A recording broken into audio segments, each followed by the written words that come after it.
Tere tulemast! Welcome! Mina olen Oskar Poola ning ma õpin Tallinna Tehnikaülikoolis e-riigi teaduseid ja tehnoloogiaid. My name is Oskar Poola, and I'm a graduate student of e-governance, services and technologies at Tallinn University of Technology. It is my great honor to be here today on this very special occasion.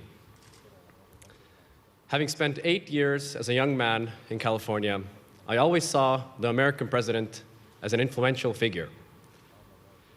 But it was not until I moved back to Estonia as a teenager that I realized the significance of the American presidency to my fellow citizens. Many of my fellow Estonian students here today aspire to be the future members of parliament, the future generals of the armed forces, and the future founders of the next Skype. We are the leaders of tomorrow, and in the years to come, we look to build upon Estonia's longest period of independence, prosperity, and peace. Today, the visit of Mr. Barack Obama to Tallinn symbolizes to the Estonian people, both present and future, that our progress in the last 23 years has not been in vain. This visit recognizes a genuine friendship, one of commitment, trust, and mutual support between the United States and Estonia and all the Baltic states. Please join me in welcoming the President of the United States of America, Mr. Barack Obama.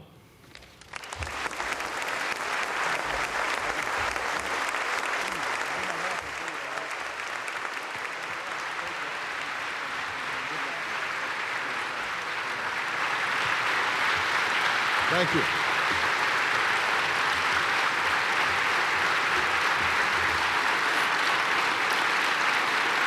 Thank you. Thank you so much. Hello, Estonia. Tere. Thank you, Oscar, for your wonderful introduction and for representing the talent and the energy and the optimism of today's Estonia, especially its young people. And Oscar's sitting next to his father, and his father and I agreed that we're getting gray, so we have to make sure that somebody's coming up behind us. Please give Oscar a big round of applause for the great job that he did.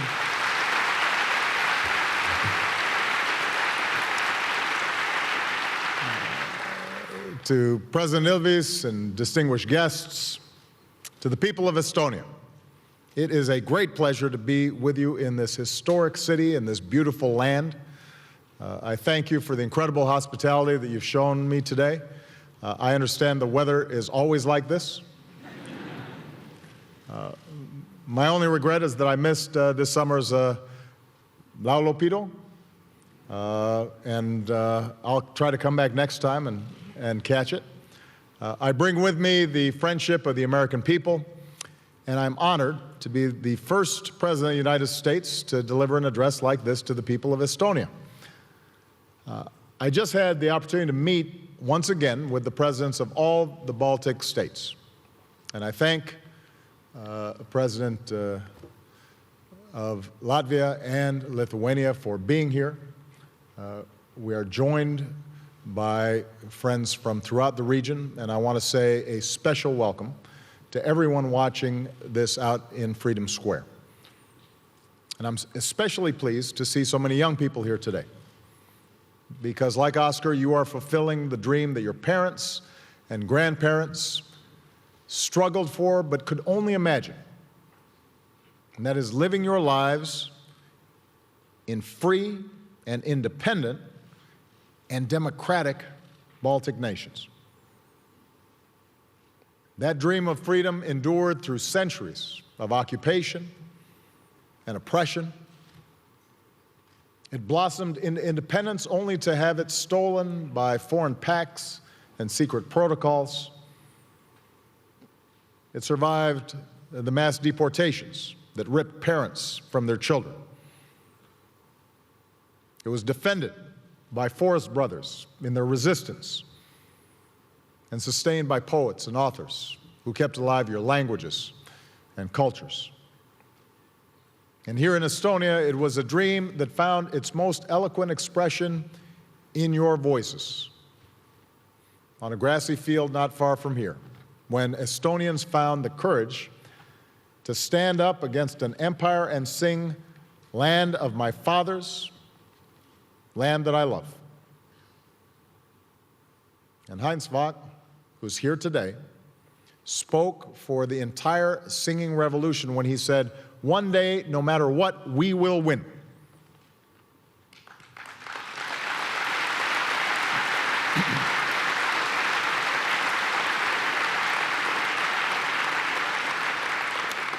And then exactly 25 years ago, people across the Baltics came together in one of the greatest displays of freedom and nonviolent resistance that the world has ever seen. On that August evening, perhaps 2 million people stepped out of their homes and joined hands. A human chain of freedom, the Baltic Way.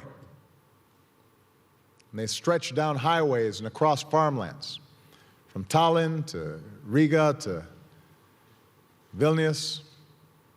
They lit candles and they sang anthems. Old men and women brought out their flags of independence, and young parents brought their children to teach them that when ordinary people stand together, great change is possible. Here in Estonia, when people joined the line, the password was freedom. As one man said that day, "The Berlin Wall is made of brick and concrete. Our wall is stronger." And it was. Within months, that wall in Berlin was pushed open. The next year, the Baltic peoples finally voted in elections.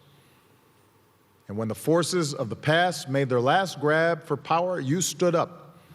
Lithuanians faced down tanks. Latvians manned barricades. Here in Tallinn, citizens rushed to the TV tower to defend the airwaves of democracy. You won. You reclaimed your countries. And in your new constitution, you declared the independence and sovereignty of Estonia are timeless and inalienable. But the people of the Baltic nations also knew that freedom needs a foundation of security. So you reached out to join the NATO alliance. And we were proud to welcome you as new allies, so that those words of your Constitution, your timeless independence, will always be guaranteed by the strongest military alliance the world has ever known. Today, people working to build their own democracies, from Kiev to Tunis, look to you for inspiration. Your experience cautions that progress is neither easy nor quick. Here in the Baltics, after decades of authoritarian rule, the habits of democracy had to be learned. The institutions of good governance had to be built. Economies had to be reformed. Foreign forces had to be removed from your territory. And transitions of this magnitude are daunting for any nation. But the Baltics show the world what's possible when free peoples come together for the change that they seek. And in that great contest of ideas between freedom and authoritarianism, between liberty and oppression, your success proves, like that human chain 25 years ago, that our way will always be stronger. We're stronger because we're democracies. We're not afraid of free and fair elections, because true legitimacy can only come from one source, and that is the people. We're not afraid of an independent judiciary, because no one is above the law. We're not afraid of a free press, or vibrant debate, or a strong civil society, because leaders must be held accountable. We're not afraid to let our young people go online to learn and discover and organize, because we know that countries are more successful when citizens are free to think for themselves. We're stronger because we embrace open economies. Look at the evidence. Here in Estonia, we see the success of free markets, integration with Europe, taking on tough reforms. You've become one of the most wired countries on earth, a global leader in e-government and high-tech startups. The entrepreneurial spirit of the Estonian people has been unleashed, and your innovations, like Skype, are transforming the world. And we're stronger because we stand together. This year we celebrate the 10th anniversary of the Baltics and Nato. A decade ago, skeptics wondered whether your countries were up to the task, and today they need only look at our training exercises where our troops grow even stronger together, shoulder to shoulder. They can look at Afghanistan, where our forces have sacrificed together to keep us safe, and where in just 3 months, the largest operation in NATO history will come to an end as planned. There is no doubt the Baltics have made our alliance stronger. And your progress reflects a larger truth. Because of the work of generations, because we stood together in a great alliance, because people across this continent have forged a European Union dedicated to cooperation and peace, we've made historic progress towards the vision we share, a Europe that is whole and free and at peace. And yet, as we gather here today, we know that this vision is threatened by Russia's aggression against Ukraine. It is a brazen assault on the territorial integrity of Ukraine, a sovereign and independent European nation. It challenges that most basic of principles of our international system, that borders cannot be redrawn at the barrel of a gun, that nations have the right to determine their own future. It undermines an international order where the rights of peoples and nations are upheld and can't simply be taken away by brute force. This is what's at stake in Ukraine. This is why we stand with the people of Ukraine today.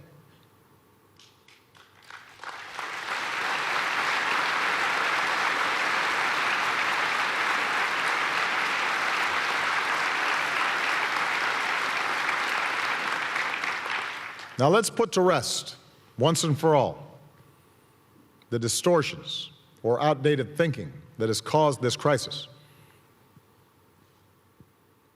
Our NATO alliance is not aimed against any other nation. We're an alliance of democracies dedicated to our own collective defense. Countries like Estonia and Latvia and Lithuania are not post-Soviet territory. You are sovereign and independent nations with the right to make your own decisions. No other nation gets to veto your security decisions. The protests in Ukraine on the Maidan were not led by neo-Nazis or fascists. They were led by ordinary Ukrainians. Men and women, young and old, who were fed up with a corrupt regime and who wanted to share in the progress and prosperity that they see in the rest of Europe. And they did not engage in an armed seizure of power. After an agreement was brokered for constitutional reform, the former president then abandoned his office and Parliament endorsed new elections. So that today Ukrainians have a new democratically elected president. And I look forward to welcoming President Poroshenko to the Oval Office this month. He was chosen by the people of Ukraine. It was not the government of Kiev that destabilized eastern Ukraine. It's been the pro-Russian separatists who are encouraged by Russia, financed by Russia, trained by Russia, supplied by Russia, and armed by Russia. And the Russian forces that have now moved into Ukraine are not on a humanitarian or peacekeeping mission. They are Russian combat forces with Russian weapons in Russian tanks. Now, these are the facts. They are provable. They're not subject to dispute. As a result of state-run propaganda, many Russians have become convinced that the actions taken by their government is strengthening Russia. But reaching back to the days of the czars, trying to reclaim lands lost in the 19th century is surely not the way to secure Russia's greatness in the 21st century.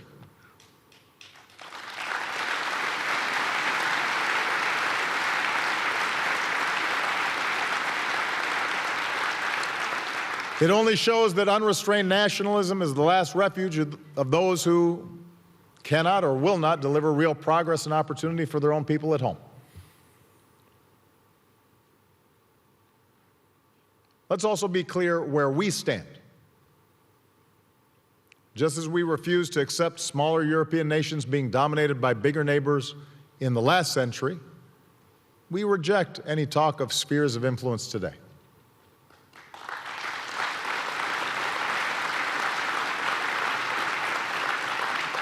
And just as we never accepted the occupation and illegal annexation of the Baltic nations, we will not accept Russia's occupation and illegal annexation of Crimea or any part of Ukraine.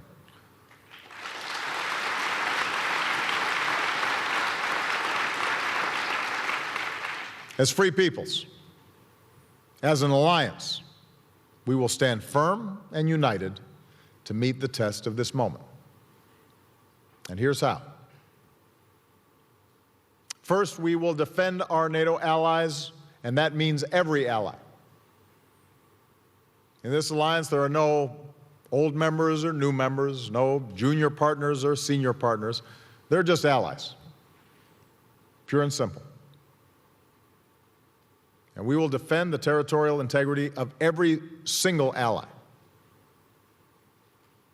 Today, more NATO aircraft patrol the skies of the Baltics. More American forces are on the ground, training and rotating through each of the Baltic states. More NATO ships patrol the Black Sea. Tonight I depart for the NATO summit in Wales, and I believe our alliance should extend these defensive measures for as long as necessary. Because the defense of Tallinn and Riga and Vilnius is just as important as the defense of Berlin and Paris and London.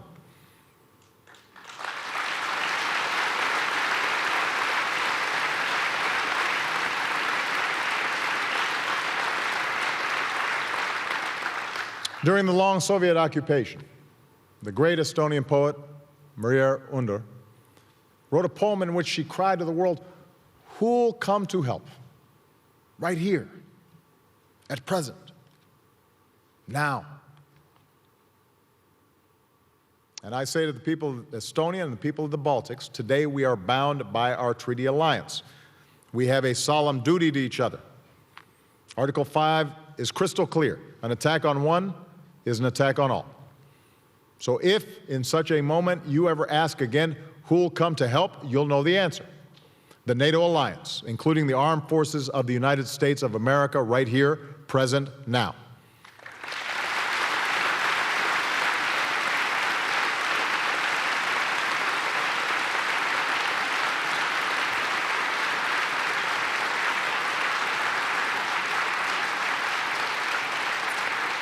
We'll be here for Estonia, we will be here for Latvia, we will be here for Lithuania. You lost your independence once before. With NATO, you will never lose it again.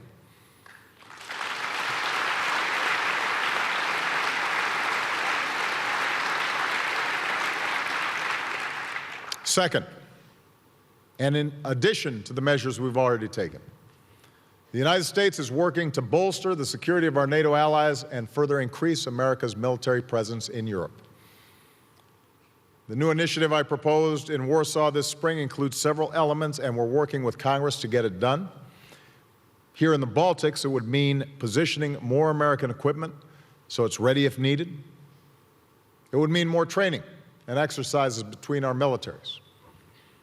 And it would mean more U.S. forces, including American boots on the ground, continuously rotating through Estonia and Latvia and Lithuania. Third, NATO forces need the ability to deploy even faster in times of crisis. Now, this week, our alliance must unite around a new plan to enhance our readiness. And that means we need to step up our defense planning so we're fully prepared for any threat to any ally. It also means we need to have the infrastructure and facilities that can receive rapid reinforcements, including here in the Baltics. We need to enhance NATO's rapid response force so it can deploy even more quickly and not just react to threats, but also deter them. And even as we meet conventional threats, we need to face other challenges. And that includes propaganda campaigns that try to whip up fears and divide people from one another. We reject the idea that people cannot live and thrive together just because they have different backgrounds or speak a different language. And the best antidotes to such distorted thinking are the values that define us. Not just in the Baltics, but throughout Europe. We must acknowledge the inherent dignity and human rights of every person, because our democracies cannot truly succeed until we root out bias and prejudice, both from our institutions and from our hearts. We have to uphold a free press and freedom of speech, because in the end, lies and misinformation are no match for the truth. We have to embrace open and inclusive societies, because our countries are more successful and more prosperous when we welcome the talents of all our people, including minorities. That's part of the work that we must do. That's the example we must set. Fourth, even as we keep our country strong at home, we need to keep our alliance strong for the future. And that means investing in the capabilities like intelligence and surveillance and reconnaissance and missile defense. And here in Europe, nations need to do more to spur the growth and prosperity that sustains our alliance. To its great credit, Estonia stands out as an ally that contributes its full share, its full 2% of GDP, to the defense of our alliance. And Latvia and Lithuania have pledged to do the same. So this week, that's worth applause.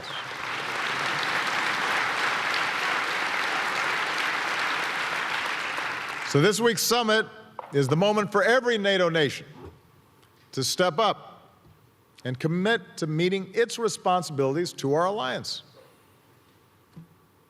Estonia does it. Every ally must do it. Fifth, we must continue to stand united against Russia's aggression in Ukraine.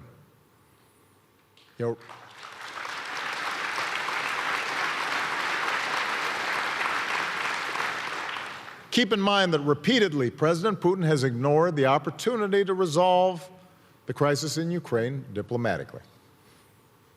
The United States, the European Union, our partners around the world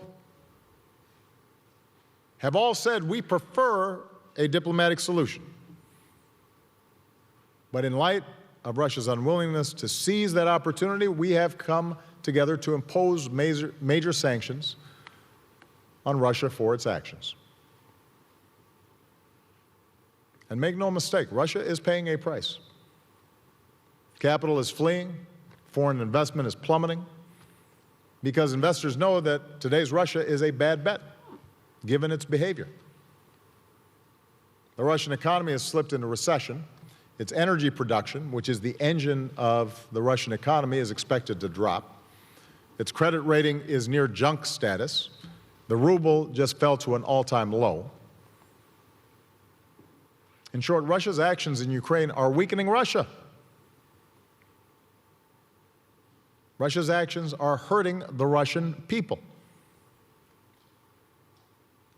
And it doesn't have to be this way. We have no interest in weakening Russia. It's a nation with a rich history and a remarkable people. We do not seek out confrontation with Russia. Over the past 2 decades, the United States has gone to great lengths to welcome Russia into the community of nations and to encourage its economic success. We welcome a Russia that is strong and growing and contributes to international security and peace, and that resolves disputes peacefully with diplomacy. And in contrast to Russia's isolation and economic woes today, that path, which would include a stable and prosperous Ukraine whose sovereignty is respected, would also ultimately result in greater success and opportunity and respect for Russia. That path remains available to Russia. That path will deliver truer progress for the Russian people. But it's a path that starts by Russia changing course and leaving Ukraine so that Ukrainians can make their own decisions. And I have no doubt that one of their decisions would be to have strong relations with not just Europe, but also with Russia. But it has to be freely chosen. And this brings me to the final area where our nations have to come together in our steadfast support for those who reach for their freedom. And yes, that includes the people of Ukraine. And few understand this better than the Baltic peoples. You know from bitter experience that we can never take our security and liberties for granted. We want Ukrainians to be independent and strong and able to make their own choices free from fear and intimidation. Because the more countries are free and strong and free from intimidation, the more secure our own liberties are. So the United States will continue to help Ukraine reform, to escape a legacy of corruption and build democratic institutions, to grow its economy, and like other European nations, diversify its energy sources, because no country should ever be held hostage to another nation that wields energy like a weapon.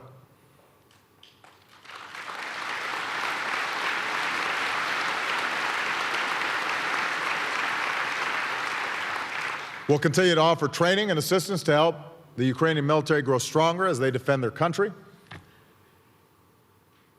And since ultimately there's no military solution to this crisis, we will continue to support President Poroshenko's efforts to achieve peace. Because like all independent nations, Ukraine must be free to decide its own destiny. And this week, NATO must send an unmistakable message in support of Ukraine as well. Our alliance has had a partnership with Ukraine for more than 20 years. Ukrainian forces have served with distinction in NATO operations in the Balkans and Afghanistan.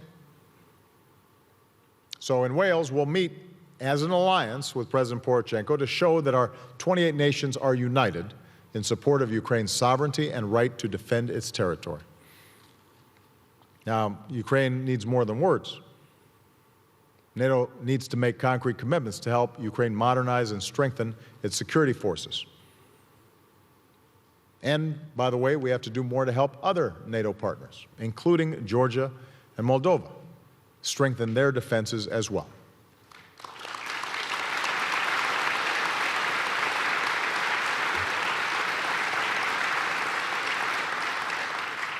And we must reaffirm the principle that has always guided our alliance.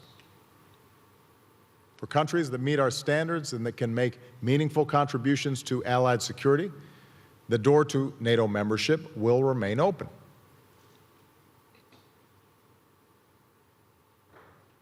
So this is a moment of testing. The actions of the separatists in Ukraine and Russia evoke dark tactics from Europe's past that ought to be consigned to a distant history. Masked men storming buildings, soldiers without flags slipping across the border,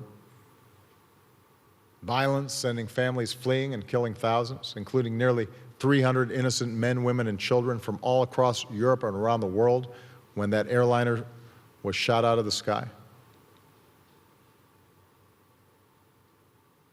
In the face of violence that seems intractable and suffering that is so senseless, it is easy to grow cynical and, I think, tempting to give in to the notion that peace and security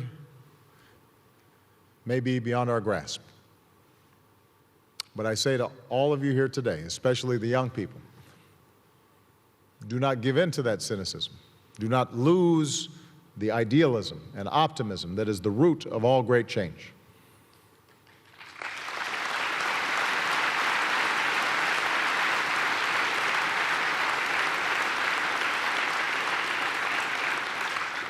Don't ever lose the faith that says if we want it, if we are willing to work for it, if we stand together, the future can be different. Tomorrow can be better. After all, the only reason we're here today in a free and democratic Estonia is because the Estonian people never gave up. You never gave up when the Red Army came in from the east or when the Nazis came in from the west. You never gave up when the Soviets came back or when they sent your best and brightest to the Gulag, never to return. You never gave up through a long occupation that tried to break your spirit and crush your culture. Their tanks were no equal to the moral power of your voices, united in song. Their walls were no match for the strength of your people, united in that unbreakable chain. And like the Poles and the Hungarians, the Czechs and the Slovaks, and the East Germans on top of that wall, you were stronger and you always believed, one day, no matter what, we will win. Today, your example, your victory, gives hope to people all over the world. Yes, there will be setbacks and there will be frustrations and there will be moments of doubt and moments of despair. The currents of history ebb and flow.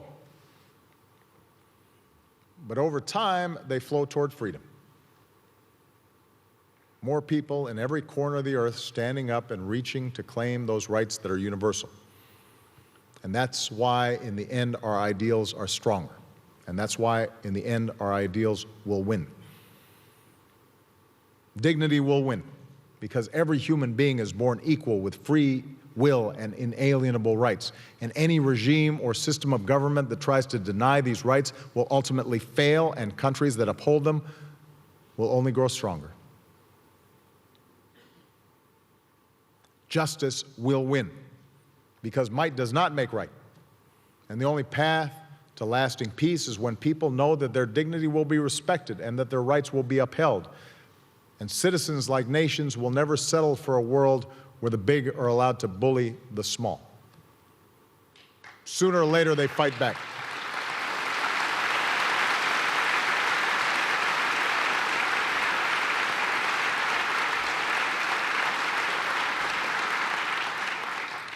Democracy will win, because the government's legitimacy can only come from citizens. Because in this age of information and empowerment, people want more control over their lives, not less.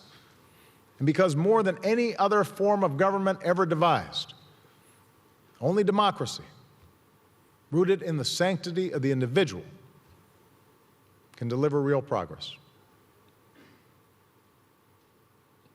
And freedom will win.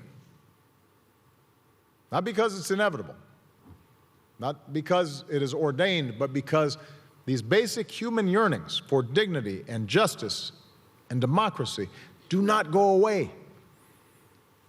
They can be suppressed. At times they can be silenced. But they burn in every human heart, in a place where no regime can ever reach, a light that no army can ever extinguish. And so long as free peoples summon the confidence and the courage and the will to defend the values that we cherish, then freedom will always be stronger, and our ideas will always prevail, no matter what. Thank you. And long live our great alliance. Thank you very much. Thank you.